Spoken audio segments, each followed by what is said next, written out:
Welcome to the Blessors of Israel Podcast. I'm Matthew Dodd, Executive Director of Blessors of Israel.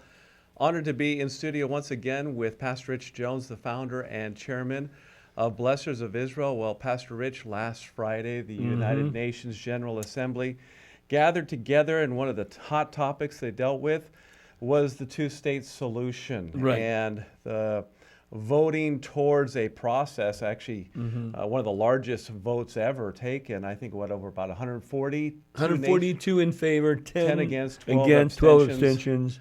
So here you have the United Nations forcefully coming out and saying we want the irreversible path to be implemented towards a two-state solution, a Palestinian state. It's monumental. What's happening right now, the momentum toward a two-state solution is, as the words of the United Nations say, an irreversible process now. And this is very, very significant. It has biblical, prophetic implications. It certainly has geopolitical significance. And if you don't mind, I would like to just read part of what the declaration, it says, the declaration that was voted last Friday, 142 in favor, notably the United States voted against, of course Israel voted against, but the declaration, it says, commits to taking tangible, time-bound, irreversible steps for the peaceful settlement of the question of Palestine and the implementation of a two-state solution. Obviously, Israel and Palestine. To achieve through concrete actions, it says, and to achieve rapidly as possible the realization of an independent, sovereign, economically viable, democratic, which is interesting, we should talk about, democratic state of Palestine, living side by side and in peace and in security with Israel. Okay, now all of these are not achievable, but nevertheless, it condemns the attacks committed by Hamas against civilians October 7th, those attacks by Israel against civilians in Gaza and civilian infrastructures, and the siege and starvation, their words, which have resulted in a devastating humanitarian catastrophe. All right, that is just a very small snippet, of course. Let's break it down. Now, we've been discussing a two-state solution for quite some time. And I would say to you that, and I've mentioned it before, Israel is actually for it. Now, they're not for it today. You ask Netanyahu, and he would say, no, it's not going to happen. In fact, that was, he came on and made that declaration after that vote. It won't happen. Now, according to the UN proclamation here, it's definitive, it's definite, it's irreversible, we're marching down this road. And clearly, 142 favor, I mean, the momentum of the world is toward this two-state solution. The only major nation really is the United States that's gumming up the work, so to speak. You could say that way. I mean, Britain, here President Trump is right now in England, and Britain is getting ready to make that declaration. Starmer made that clear. Next week. Trump said, I disagree with you. I disagree. This is one of the few points we disagree on. You got UK, you got France, you have Spain, you have traditionally these allies of Israel in the EU now who are saying, including and also UK, saying, no, we need this solution post October 7, 2023. We're coming upon that anniversary. It's coming real quick. That's right. We still have 48 hostages, 28 20 deceased, alive. Murdered by Hamas, 20 alive. Right. But let's look at this, because I think, again, Israel has been for it, and it really is the long-term solution. It is the solution. But why is Israel not for it today? Because it does not take into account the realities of the situation. Right? The Palestinian Authority is not a democratic organization. They haven't had a vote in, 14 plus years since Abbas was voted in. And so it's not a democratic institution. And they have not been able to control the areas under their supervision, you might say, certainly not Gaza. And so what Israel is looking for is a dependable, trustworthy partner toward peace. They don't have that, and that's the problem. The other issue is that there is inside of the Palestinian Authority, as well as Hamas, clearly, those that are determined for the full destruction of Israel.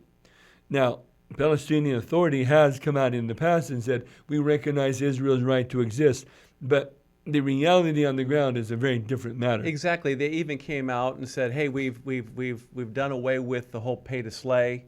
They say that, thing. But have they? No, they haven't, because they diverted the funds somewhere else, and so people still get paid. Exactly. So where's the commitment toward peace? And then we've talked about this before. There will and can be no peace until the mentality of the general people change. And that really boils down to what happens in the homes, in the families. Exactly. The Palestinian population, the families are raising their sons up to be haters of Israel. I mean, it's a constant factor. They are determined to defeat and destroy Israel. Exactly. In fact, they've doubled down. They said, Hamas said, we're not going to give up. We're not going to give up our arms. We're not going to lay down our arms. And so we're going to double down. Exactly. In fact, with all these nations kind of now saying we want a two-state solution, in fact, you're rewarding Hamas and their efforts. Right. And so why would they give up anything? And there's no way they're going to give up the hostages. Maybe they could want onesie-twosies. Trump says, I'm not for that. But again, that's their leverage point. They're not going to give up, nor will they ever relinquish their, basically their paradigm that we must exist without Israel. Right. And they're the occupiers. Right. We have the rightful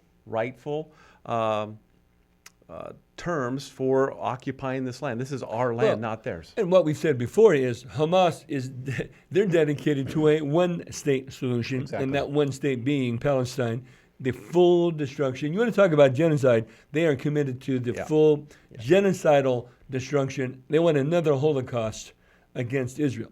So there will be an end. There will be an end, right? Hamas, at one point or another, will release those hostages. So therefore, it brings to the question, well, what is next? What will be the day after? And how will this then culminate in some long-term solution? That's the question of the day. Well, what is the answer? Well, there are, in fact, I think Tony Blair, the former Prime Minister of England, has been working toward a transitional authority, the Gaza International Transitional Authority. That's right. GITA for short. And in that transitional authority, they're saying basically what Hamas needs to do, though no one ever spells out how this is going to go down, they need to relinquish their arms, give up their authority, step away, and now we're going to bring in this transitional authority. The Palestinian Authority, they won't be playing any role. We'll consult with them, although we'll have them engaged, but they won't be involved. We'll eventually hand it over to them, That's it. That's important. We'll eventually hand it over to them. Israel says that's a non-starter. That's right.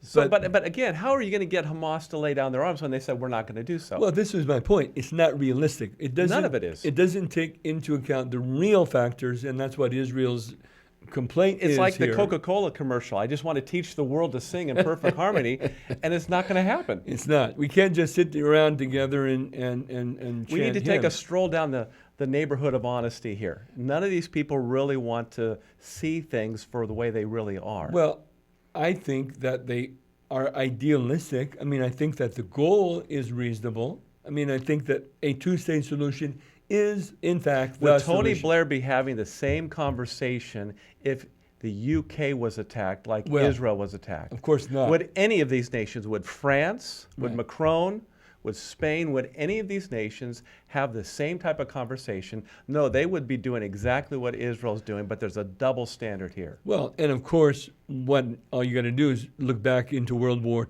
II when Germany's forces attacked Britain. What did they do in response? Completely destroyed Germany, exactly right, including laying level some of their cities. And by the way, no negotiating, no appeasement. No, these are the terms. You need to abide by them. That's it. And we're going to hold trials at The Hague and execute everyone who did these war crimes against our people. Exactly. So now what's happening, of course, is that Israel was attacked and hostages were taken. And so Israel takes steps to make sure that does not happen in the future, and the world comes against them. Right. Now, they are prosecuting the war in a very heavy-handed way. I understand that. But at the same time, Hamas is not negotiating in good faith. And they never will. Not any possible way. They do not respect any appearance of compromise. The only language that they accept is the heavy hand.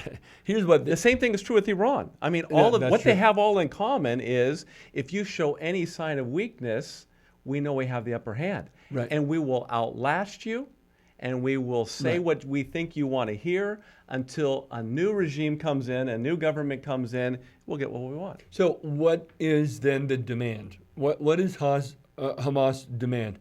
It's full, complete withdrawal of Israel's troops, complete withdrawal, no controlling the borders, right? Complete withdrawal. Well, what is that going to set up? Exactly. A repeat. Exactly. They want, imagine this happened, right? Let's say that Israel said, okay, we agree to your terms, release all the hostages, the 48 that remain, 20 alive. You release all the hostages, we'll release, 40,000 prisoners, and we'll withdraw all the troops. Imagine, what would be next? What would be next is billions and billions and billions of dollars would flow into Gaza. Yep. They'd rebuild the terror tunnels, and we would just repeat this again. Exactly. Now, 400 miles of terror tunnels, rebuilt, everything reestablished, launching from hospitals, launching from schools, attacks against Israel. And of course, Hamas then will say, and UN is going to be enabling all of it along the way. Right, because they will say, look, we have a treaty. Well, not a treaty, but we have a ceasefire. Yeah. And so therefore, we're under the cover of that ceasefire. And Tony Blair wants to have some type of security governing protectorate. They're going to try to protect the Gaza, make sure that everything's safe and whatnot. It's going to be like Swiss cheese. No. I mean, you're going to have basically the wolf guarding the hen house. Well, back in the 50s when Egypt was attacking Israel, the United Nations put peacekeeping forces right between them as a buffer, right? So then when Egypt decided that they wanted to attack again, they simply called up the UN and said, remove your forces. Yeah. And they did. And Egypt then attacked. So what is the value of these UN forces if they're just going to be withdrawn whenever there's any real conflict coming? Complete window dressing. That's all it is. And I want to go a little bit deeper. All right. Why would the UK, France, and Spain and these other European nations who have historically been allies of Israel pivot like this? I believe it's because you've had an influx of Muslims impacting those countries. Yeah. And now what do they need to do? They need to keep from civil unrest in their own borders. Even Starmer today was talking about, and a reporter was asking, hey, the United States is seeing things cleaning up in their southern border. How can we deal with this issue? And Starmer was stuttering over the words. Well, we have to have a proof of concept here, he said. Right. What you're trying to do is satisfy the Muslim population who has no desire whatsoever to integrate with the Western culture. They want Sharia law. They want no-go zones so that they can rape women and dominate the culture and take over the land. So we're seeing the fall of Western Europe. We are witnessing. Clearly, we're witnessing the fall of Western Europe as we know it. But where did these... I can't say refugees, but they were at one time refugees. The Muslim population. They came out of the Syrian conflict. Right? Millions came out of the Syrian conflict and became refugees. Yes. That Europe took in, right? Open arms, wide open arms, took them in. And then they came in and began to really hard pressure the societies in which they were now being embedded, you might say. What's interesting is they were refugees, and they were welcome to integrate into society.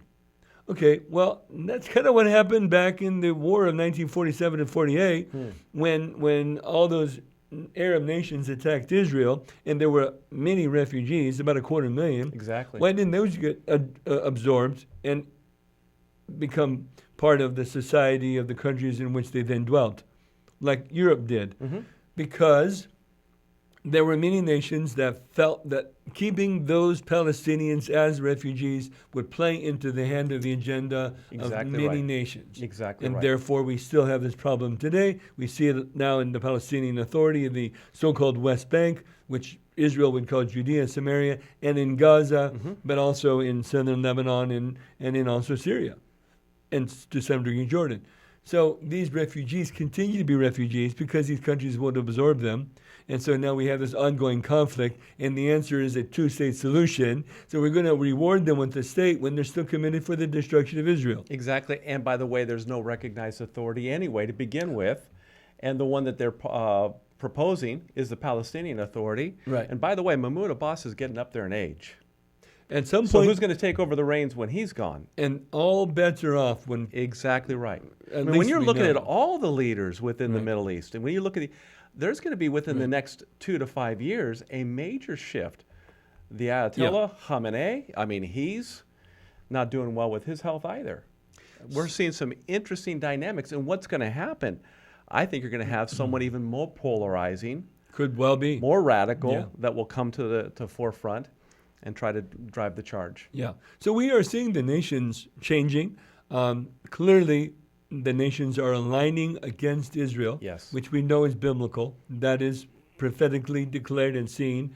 We've been studying recently in Isaiah, and it's very, very clear that in the latter days that Israel will be the subject of tremendous persecution and animosity, and great pressure will come against them. But we know that the answer will be when the King of Kings, the Messiah of Israel, returns at the end of the age. Amen. And there will be no peace until the Prince of Peace settles all matters. I couldn't agree more. Well, I'm so grateful we've had this opportunity to dialogue about this, bring everyone up to speed with regards to what's going on with Israel and the Middle East, the United Nations, and they're pressing towards a two-state solution, which clearly is not going to work when you do not take into account the true lay of the land. That's right. and the issues that are at play. They're just hoping everyone's going to get along, but that doesn't change the fundamental positions of these people groups, where they stand. What I would say, the facts on the ground. It's the facts on the ground.